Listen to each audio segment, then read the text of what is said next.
Witam serdecznie w naszym kolejnym odcinku. Będziemy mówili o chwytach samoobrony, które mają nas oswabadzać przed chwytami jednorącz za różne części ciała. Będzie to chwyt za włosy, za szyję, za kołnierz, za rękaw i wreszcie chwyt tak zwany popularny za klapę, czyli za połę od ubrania.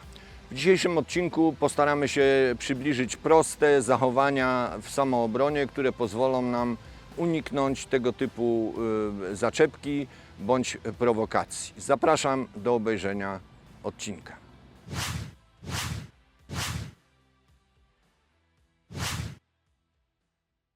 Przeciwnik chwyta nas za włosy prawą ręką i jeżeli zaczniemy się wyrywać, to oczywiście wyrwiemy pęk swoich włosów. Musimy zadziałać w taki sposób, aby oswobodzić ten chwyt, wyrwać swoją głowę z uchwytu, a jednocześnie nie pozbawić się owłosienia. W tym celu rozbijamy koncentrację przeciwnika, lekko uderzając w twarz.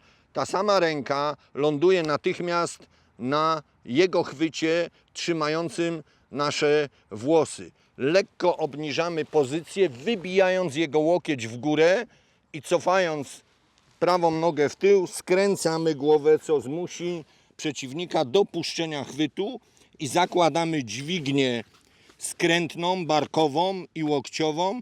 Możemy go odprowadzić na odpowiednie miejsce lub rzucić na ziemię.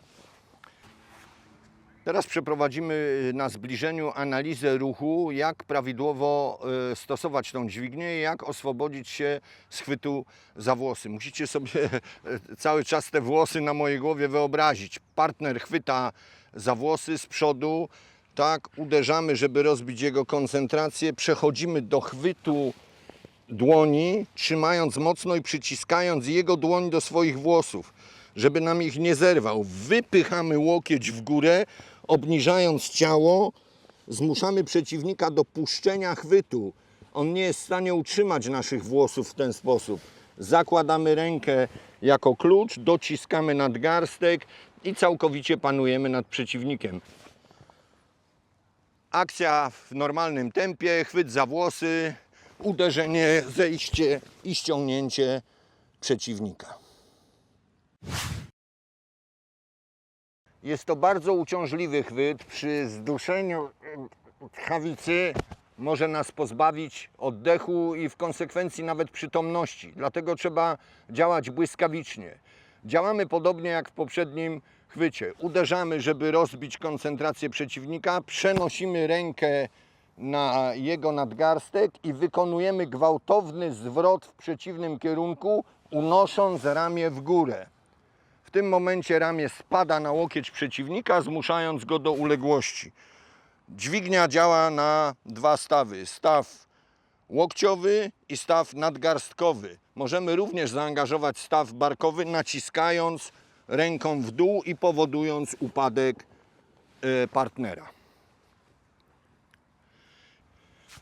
Uderzam partnera w twarz, żeby rozbić jego koncentrację. Przechwytuję jego dłoń chwytem w taki sposób, aby kciuk wepchnąć między palec wskazujący i palec serdeczny. Wykręcam rękę, załamując nadgarstek. Przechodzę w tył i skręcam partnera w dół. I dźwignia, która obezwładnia przeciwnika. Teraz szybkie tempo, reakcja błyskawiczna, która pozwala nam oswobodzić się z tego rodzaju uchwytu. Możemy przejść do dźwigni skrętnej, tak jak w pierwszym chwycie. Możemy poprowadzić przeciwnika dźwignią prostą. Możemy spowodować jego przetoczenie się w przód. Dziękuję.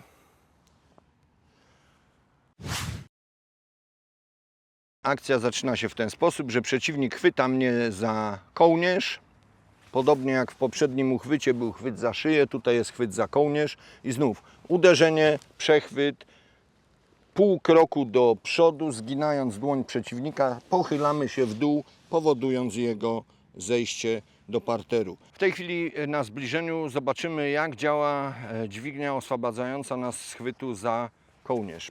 Przeciwnik chwyta nasz kołnierz, przyciąga, szarpie, uderzamy, żeby rozbić jego koncentrację, przechwytujemy nadgarstek, zbliżamy się do niego, wywołując zgięcie ręki w łokciu, przeginamy nadgarstek i naciskając na łokieć powodujemy jego zejście w dół. Jeszcze raz powoli, chwyt, uderzenie, ręka idzie do nadgarstka, skręcam nadgarstek, zbliżam się do partnera i obniżam łokieć w dół, przyciągając go do siebie. Jednocześnie powalam przeciwnika.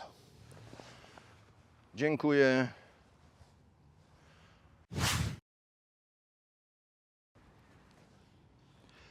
Chwyt za ramię i próba, nie wiem, ciągnięcia, w jakiś sposób opanowania naszej fizyczności. Wykonujemy lekkie dostawienie swojego ciała do partnera, aby skrócić dystans, a jednocześnie lekko zgiąć jego łokieć. Uchwyconą ręką zataczamy koło, podsuwając jego łokieć blisko siebie i jednocześnie ujmujemy jego szyję. Skręcając łokieć, podstawiając nogę, powalamy przeciwnika na ziemię. Partner ujmuje moje ramię, ja wykonuję ruch obwodzenia jego ręki, skręcam łokieć, przechwytując jednocześnie jego przedramię i w tym samym momencie wyginam kręgosłup, aby go powalić na ziemię. Jeszcze raz powoli analiza tego ruchu. Chwyt, zakręcenie dźwigni łokciowej, uderzenie w podbródek i powalenie przeciwnika. Jeszcze raz powoli. Partner chwyta za łokieć, obejmujemy jego rękę, skręcając łokieć, chwytamy za szyję i podcinamy nogę, sprowadzając przeciwnika do parteru. Ruch w normalnym tempie, chwyt za łokieć, hop, uderzenie, raz.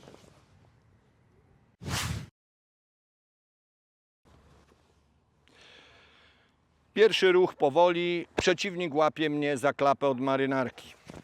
I tutaj następuje lekkie uderzenie, uniesienie ręki w górę, sprowadzenie łokcia w dół, przyciągając jednocześnie jego nadgarstek, zataczam łuk, odpychając jego głowę i sprowadzam przeciwnika do ziemi. Jeszcze raz powoli.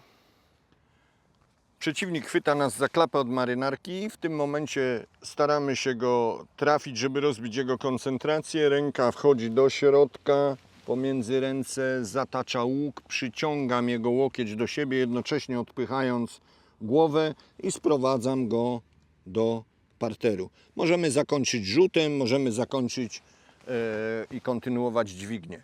Dlaczego, jeszcze raz poproszę, dlaczego tak ważne jest po uderzeniu odepchnąć głowę przeciwnika? Ponieważ jeżeli naduszę na jego łokieć, a nie wykonam tego ruchu, to przeciwnik może mnie obejść od tyłu i związać jakimś chwytem. Należy uważać bardzo, żeby o tym ruchu nie zapomnieć. Proszę jeszcze raz. Chwyt, hop, uderzenie i odepchnięcie głowy. W tej chwili przeciwnik nie ma szans, żeby mnie obejść dookoła, ponieważ sprowadzę go do parteru. Akcja w tempie normalnym. Chwyt za klapę, uderzenie, zejście w dół, chwyt, głowa i przeciwnik spada na ziemię. Dobrnęliśmy do końca naszego dzisiejszego odcinka, w którym omówiliśmy obronę przed obchwytami ciała. Chwyt za głowę, chwyt za szyję, chwyt za kołnierz, za rękaw, za klapę od marynarki. Zanim rozstaniemy się z Wami, chciałbym powiedzieć wszystkim uczestnikom naszego kursu i obserwatorom, aby przystępując do samodzielnych ćwiczeń nie stosowali tych dźwigni zbyt drastycznie, zbyt mocno, a najlepiej gdyby skierowali się do wykwalifikowanych instruktorów o poradę i wstąpili do klubu. W opisie końcowym naszego odcinka znajdziecie kontakt na naszą stronę facebookową i prosiłbym do kontaktu, do lajków, do subów i w ogóle do korespondencji z nami. Dziękuję bardzo i do zobaczenia w następnym odcinku.